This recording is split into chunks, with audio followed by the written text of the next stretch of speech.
Your Majesty, Your Excellencies, distinguished ladies and gentlemen, every time we gather on the European soil to think about development, there are realities that we should never miss. For the last 150 years, Africa has always been viewed from a negative point of view. Our reality is that Africa is not a poor continent. What you need is a skilled labor force to turn our assets into capital.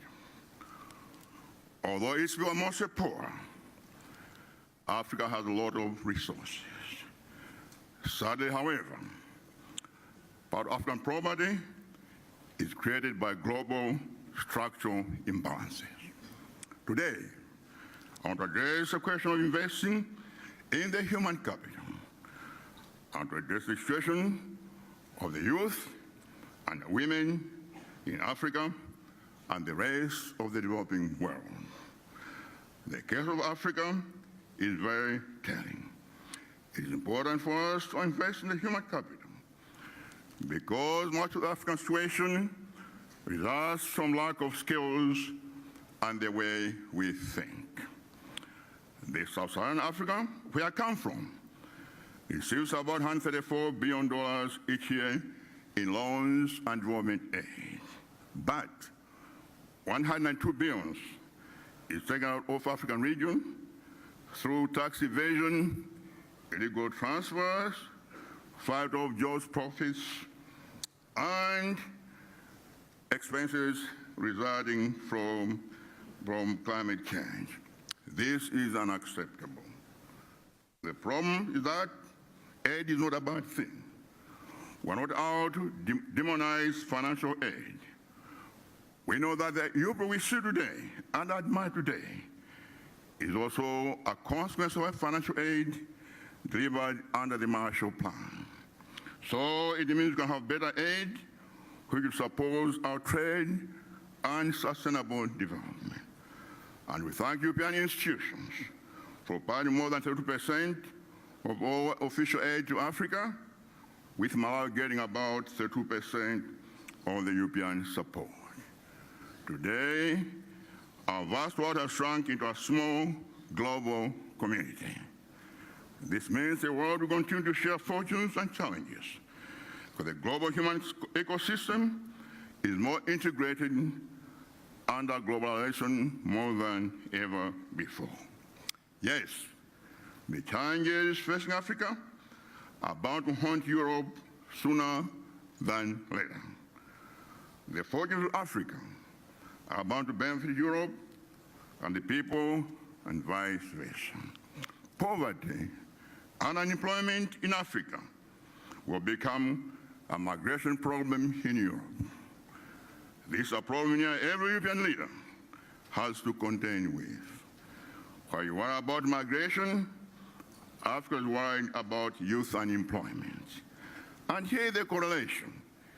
Age is one of the factors that influences migration. Except where the conflict, it is the youth who often are driven by the desire to find a better place for themselves somewhere else in the world. Thus, both African and European leaders hold responsibilities to create conditions to encourage economic growth and development in Africa and the world. An economically strong Africa stands to benefit both African and European people. In the case of Malawi, we have now set the stage for country to grow. But we need the kind of economic growth in which everyone grows, particularly youth and women. Investing in women and youth is necessary for inclusive development. As a country, we're ensuring that our vulnerable people, youth and women, are part of the development agenda. We have enacted and enforced various legislations to safeguard against issues that affect women and children. These legislations are to safeguard poverty rights and equality, curbing human trafficking, prevention of domestic violence, and prevention of early marriages. I can now say, well, we have a progressive legislative framework for protecting and empowering women and children. We have intentional programs such as women's social and economic empowerment, increased access and quality education for girls, and social cash transfer programs.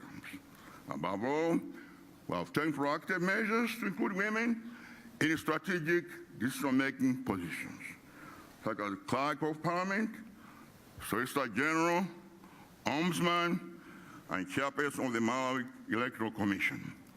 For the first time in the history of Malawi, the majority of members of this important electoral commission are women. We also are working on a program whereby in the coming election 2019, we'll reserve one seat in each of the 28 districts in which only women will compete. Just like women, we also need to invest in the youth as human capital. As a father, a leader, and a global champion for the youth and global champion for women, he for she, I'm not just concerned with the plight of the youth and women in the development world. Africa and Asia have the youngest population. In Africa, about 60% of the population is under the age of 35. This number is forecast to grow to alarming proportions by 2030. Given the problem of migration, Europe is bound to share the consequences of this challenge. Therefore, we need to focus on investing in the youth as a human capital. We need skills that enable them to become productive members of their societies. This means we also need a paradigm shift in the education system in most parts of the developing world. We can no longer educate the youth with a mindset to be employed by someone. Let me share with a story I've told Malawians many times. This is a story of three people. Their names were everyone, someone, and no one. Everyone wanted someone to employ them. Everyone forgot that there's no one called someone. In the end, no one employed everyone.